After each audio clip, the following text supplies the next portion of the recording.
Hesitation کا step آتا ہے، جیسے آپ لوگ کرتے ہیں، گاڑیاں دیکھنے جاتے ہیں، گاڑی پسند بھی آ جاتی ہے، آپ سوچتے ہیں میں خرید بھی لوں گا، لیکن پھر اس کے بعد آپ اس ڈیسیجن کو پوسٹپون کر دیتے، ایون کینسل کر دیتے.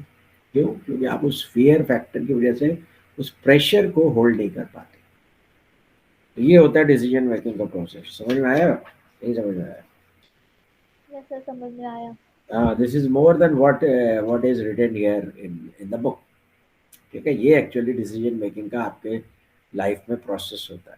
ٹھیک ہے، اب جیسے چیلنجر میں، یہاں چیلنجر کی اگزامپل دی ہوئی ہے، آپ کو پتہ ہے چیلنجر کو انہوں نے فائر کرنا تھا ایک پرٹیکولر ڈیٹ پہ، اینڈ چیلنجر جو ہے اس کے اندر کوئی ایشوز تھے، اور جو اورنگ اس کے اندر ڈال رہے تھے، اورنگ اس ریکوائرڈ کوالٹی کا نہیں تھا جو کہ ان کو چاہیے تھا. انہوں نے کہا کہ بھائی چیلنجر تیار ہے، پریشر ہے، ہمیں اس کو جو ہے نا ٹائم پہ فائر کرنا راکٹ کو. تو انہوں نے کمپرومائز کر لیا اور راکٹ کو فائر کر دیا، اور ایز اے ریزلٹ کیا ہوا کہ 13 سیکنڈ میں وہ ایکسپلوڈ ہو گیا فضا میں. اسی طریقے سے برٹش پیٹرولیم کا واقعہ ہے، وہ بھی اورنگ سے ریلیٹڈ ہے. جو اورنگ کو انہوں نے کوالٹی پہ کمپرومائز کیا ہے، it resulted in unfortunate incident, جس سے وائلڈ لائف کو بہت زیادہ خطرہ پیدا ہوا. تو اس لیے جو ہے وہ ڈسیژنز جو ہوتے ہیں یہ بیسیکلی مینیجر کی کوالٹی کو شو کر رہے ہیں. جو مینیجرز اچھی کوالٹی کے ڈیسیجنز لیتا ہے وہ سینئر پوزیشنز پہ اس کو زیادہ کنسیڈر کیا جائے. یہاں پہ اس کو پھر اسی طریقے سے ڈیفائن کیا گیا ہے کہ دو طرح کی ڈیسیجن میکنگ ہوتی ہے، ایک پروگرام ڈیسیجن میکنگ، ایک نان پروگرام ڈیسیجن میکنگ. آپ کو بھوک لگ رہی ہے، آپ کے دماغ میں پروگرام بنا ہوا ہے کہ اس وقت مجھے بھوک لگ رہی ہے تو مجھے لائٹ اسنیکس لینے، میں سینڈوچ کھا لوں گا، بسکٹ کھا لوں گا، چائے پی لوں گا. یہ پروگرام ڈیسیجن ہے، اس کے اندر مجھے بہت زیادہ تردد کرنے کی ضرورت نہیں ہے، کوئی رسک انوالو نہیں ہے. اگر رسک ہے بھی تو بہت مینیمل رسک انوالو ہے کہ بھائی اگر میں گھر میں بھی بنا رہا ہوں تو شاید بریڈ خراب کوالٹی کا ہو جائے، یا اس کے اوپر جو میں بٹر لگا رہا ہوں اس کی کوالٹی خراب ہو جائے. But that I can always smell and I can always take. I can know in most of the cases کہ it is not of the good quality. So I will not eat that. اس کے اندر اتنا بڑا risk نہیں ہے، کبھی کبھی risk ہو جاتا ہے، اس سے آپ کا طبیعت خراب ہو سکتی ہے، but that is very rare. یہ سب پروگرام ڈیسیجنز ہوتے ہیں. آپ کو سونا کس وقت ہے، آپ کو اٹھنا کس وقت ہے، آپ کو کہاں جانا ہے، واک کب کرنی ہے، اس کے اندر ان ڈیسیجنز میں کوئی پریشر نہیں ہے. جو نان پروگرام ڈیسیجن میکنگ ہے، جو کہ میں نے نان روٹین ڈیسیجن میکنگ ہے، وہ اصل ریئل ٹف ہوتے ہیں سب کے لیے. تو انہوں نے یہاں پہ ایک بڑی اچھی ایگزامپل دی ہے یو پی ایس کی. یونائٹیڈ پارسل سروس فیڈیکس کا کمپٹیٹر ہے. یو پی ایس کیا کرتا ہے کہ یو پی ایس ظاہر ہے کہ بہت سارے ڈرائیورس کو ہائر کرتا ہے، اور وہ ظاہر ہے ان کے بسز چلاتے ہیں. وہ بہت بڑی رسپانسبلٹی ہے، کیونکہ ان کو آل دا ٹائم ان کا روٹ چینج ہوتا رہتا ہے، کیونکہ یہ اپنے ٹرکس ہوتے ہیں ان کے روٹس کو آپٹیمائز کرتے ہیں. پھر اس کے بعد ان کو آڈ ٹائمز میں بھی کام کرنا ہوتا ہے. پھر ان کو جو ہے نہ صرف ایک ٹرک چلانا ہوتا ہے، but in many cases loading in loading بھی کرنی ہوتی ہے، کیونکہ وہاں پہ یہ افورڈ نہیں کر سکتے کہ ٹرک ایک آدمی چلائے تو دوسرا آدمی لوڈنگ ان لوڈنگ کرے. عام طور پہ وہاں پہ ٹرک بھی وہی آدمی چلاتا ہے، لوڈنگ ان لوڈنگ بھی وہی کرتا ہے، کیونکہ مین پاور کی کاسٹ بہت زیادہ ہے. تو وہ دیکھتے ہیں ایسے لوگوں کو ہائر کرتے ہیں جن کو کہ جو سمجھتے ہیں جو لانگ ڈرائیو کر سکتے ہیں، اس کے اندر ان کو کوئی ایشو نہیں ہے.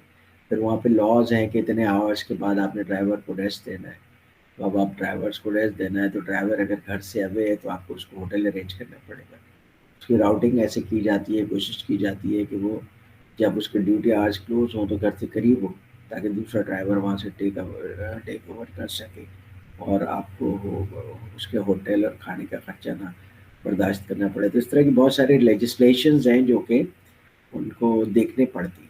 اچھا، جب وہ ڈرائیور کو کسی کو ہائر کرتے ہیں تو اس ڈرائیور کو پوری طریقے سے ٹرین کرتے، اور باقاعدہ اس کو یہاں تک ٹرین کرتے ہیں کہ اگر وہ ڈالنے کے لیے پیٹرول پمپ پہ اپنی گاڑی پارک کرے گا تو کیسے پارک کرے گا، چابی اس کے کس ہاتھ میں ہوگی، کس طرح سے وہ پیٹرول کو ڈالنے کا انسٹرومنٹ ہے اس کو اپنے ہاتھ میں پک کرے گا، اور کتنے سیکنڈ میں اس کو پیٹرول یا ڈیزل ڈال لینا چاہیے اپنی گاڑی میں.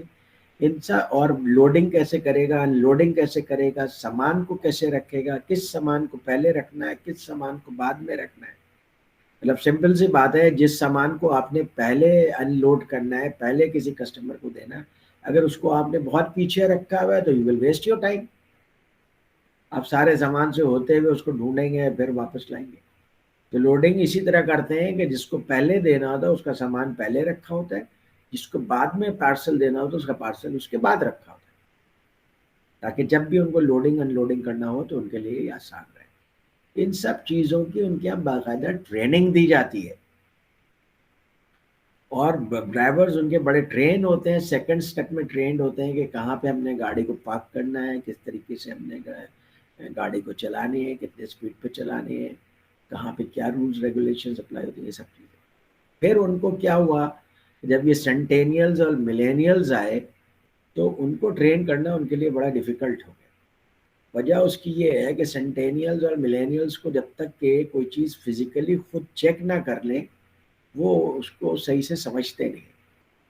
تو اس کے لیے انہوں نے باقاعدہ سیمولیٹرز بنائے, ہینڈز آن لرننگ کا سسٹم بنایا, تاکہ یہ لوگ بالکل اچھی طریقے سے جائیں اور سارا کام روٹین وے میں کریں, پروگرام وے میں کریں, کوئی چیز ان کے لیے سرپرائز نہ ہو. اور یہ امریکہ میں ایک خاص طریقہ ہے بزنس کرنے کا, کہ جتنے بھی لوگ جو کہ کام کے بزنس کے اندر کام کرتے ہیں, جو روٹین کام کرتے ہیں, ان کو باقاعدہ ٹریننگ دی جاتی ہے کہ آپ نے اس کام کو اسی طریقے سے کرنا ہے. ان کا پین کدھر رکھنا ہے, ان کو اسٹیپلر کدھر رکھنا ہے, انہوں نے پروڈکٹ کو اسکین کیسے کرنا ہے, اسکین کر کے اس کو شاپر میں کیسے ڈالنا ہے, ان سب چیزوں کی باقاعدہ انہیں ٹریننگ دی جاتی ہے. اور وہ اسٹینڈرڈ وے میں وہ اسی طریقے سے سروس دیتے ہیں. اس طرح سے ایک یونیفارم سروس ہے جو کہ آپ کو وال مارٹ پہ بھی ملتی ہے, آپ کو میک ڈونلڈ پہ بھی ملتی ہے, اور آپ کو ان کے اسٹار بکس پہ بھی ملتی ہے. اور اس کے لیے وہ باقاعدہ امپلائیز کو ٹرین کرتے ہیں. ہمارے یہاں کیا ہوتا ہے کہ جیسے کسی کو آپ نے ہوٹل میں رکھا تو کام پہ لگا دیتے ہیں, وہ کر کر کے جس طرح بھی کر لیتا ہے, سیکھ جاتا ہے, کرتا ہے. تو آپ کی سروس کی کوالٹی میں ویریبلٹی آ جاتی ہے. ان کی سروس کی کوالٹی میں ویریبلٹی نہیں آتی ہے. ریزن ہے اس کے ان سب کو پروگرام وے میں ٹرین کیا جاتا ہے, ایک ہی طریقے سے ٹرین کیا جاتا ہے کہ آپ کو یہ سچویشنز آئیں گی اور آپ ان سچویشنز کو کیسے ہینڈل کرنا ہے اسٹینڈرڈ وے. ٹھیک ہے, نان پروگرام ڈیسیجن میکنگ کے بارے میں آپ کو بتا چکا ہوں. ٹھیک ہے, ریزنٹ ججمنٹ کیا ہوتا ہے؟ ریزنٹ ججمنٹ یہ ہوتا ہے کہ آپ کا دماغ میں ایک طریقہ ہے کہ ریزننگ کرتا ہے آپ کا دماغ. کوئی جب ڈیسیجنز لینے ہوتے ہیں, آپ 4 گاڑیاں دیکھ کر کے آئیں, اب چاروں گاڑیوں کے بارے میں آپ کے دماغ میں ریزننگ چل رہی ہوتی ہے. یہ گاڑی مجھے خریدنی چاہیے, اس کی وجہ یہ ہے کہ اس کا کلر اچھا ہے, میری وائف کو پسند ہے, اس کی پرائس بھی ٹھیک ہے, میکینک نے کہا ہے اس کا انجن بھی ٹھیک ہے. اچھا, اس گاڑی کو ویسے تو یہ دوسری گاڑی جو ہے وہ بھی ٹھیک ہے, لیکن اس کے پیسے تھوڑے زیادہ مانگ رہا ہے, یہ میری اسے میں نہیں خرید سکتا. آپ مختلف مختلف ریزننگ سے اپنے دماغ میں ایک ڈیسیجن بنا رہے ہوتے ہیں, and finally you take a decision. تو آپ کا دماغ زیادہ تر ریزننگ پہ کام کرتا ہے, یہ میں آپ کو بتا چکا ہوں.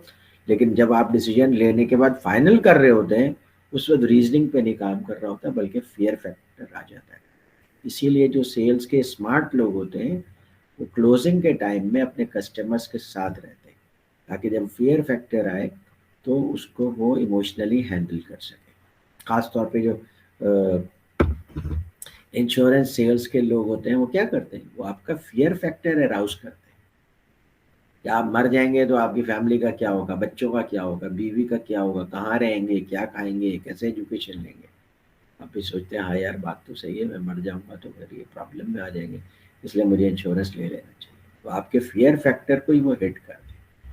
اور یہاں پہ جو مینیجر ایز اے پرسن میں ایک اچھی چیز انہوں نے ایکسپلین کی ہے, وہ یہ ایکسپلین کی ہے کہ دیکھیے آپ بہت سارے ڈیسیجن جب آپ سیمی اسٹرکچرڈ یا ان اسٹرکچرڈ انوائرمنٹ میں لیتے ہیں وہ انٹیوشن بیسڈ ڈیسیجن ہوتے ہیں. And intuition is sum total of your perception and past experience and education and knowledge everything.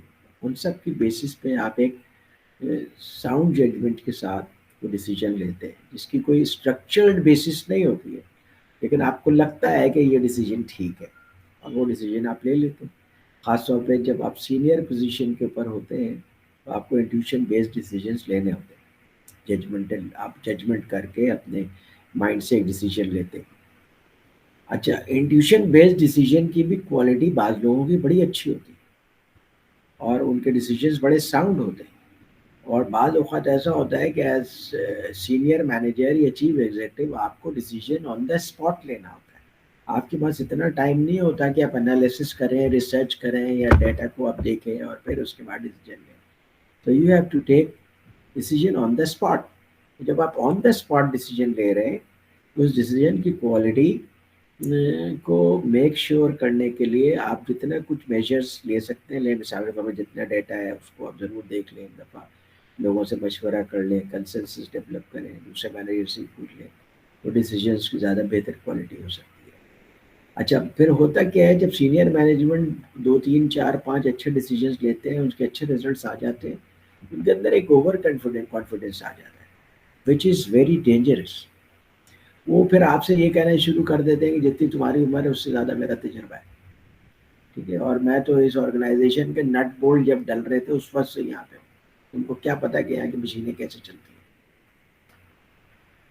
تو بعض اوقات آپ حالانکہ جونیئر ہوتے ہیں لیکن آپ چونکہ کام سے ڈائریکٹ ہوتے ہیں تو آپ سمجھ رہے ہوتے ہیں کہ یہاں پہ یہ چیز زیادہ بہتر ہے اور آپ ٹھیک ہوتے ہیں، لیکن آپ کے جو سینئرز ہوتے ہیں، آپ کے مینیجرز ہوتے ہیں، وہ اوور کانفیڈنٹ ہو جاتے ہیں کیونکہ ان کے 3 4 ڈیسیجنز پاسٹ میں بہت اچھے ہو گئے تھے، اور وہ پھر بلنٹ ڈیسیجن لے لیتے ہیں which may be bad for the organization.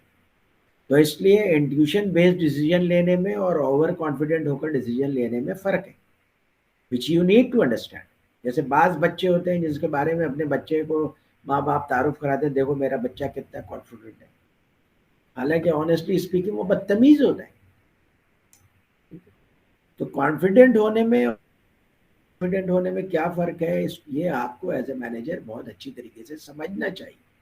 Reason ہے کہ آپ جو ڈیسیجنز لیتے ہیں وہ اس کانفیڈنس کے ساتھ لیتے ہیں کہ انشاءاللہ آئی ول مینیج اٹ، اور آپ بہت سارے کیسز میں مینیج کر بھی لیتے ہیں، لیکن یہ آپ کے اندر ٹینڈنسی نہیں آتی کہ یار میں کوئی بھی ڈیسیجن لے لوں گا، کوئی بات نہیں، میں اس کو پھر مینیج کر لوں گا۔ At times it can be disaster. تو اس لیے آپ کو جب بھی انٹیوشن بیسڈ ڈیسیجن لیں تو جتنے بھی پریکاشنری میجر ہیں وہ لے کر کے لیں، اور اوور کانفیڈنٹ بالکل نہ ہو۔ آج کے لیے اتنا کافی ہے میرے خیال میں، یا کچھ اور ڈسکس کرنا چاہیے ہمیں؟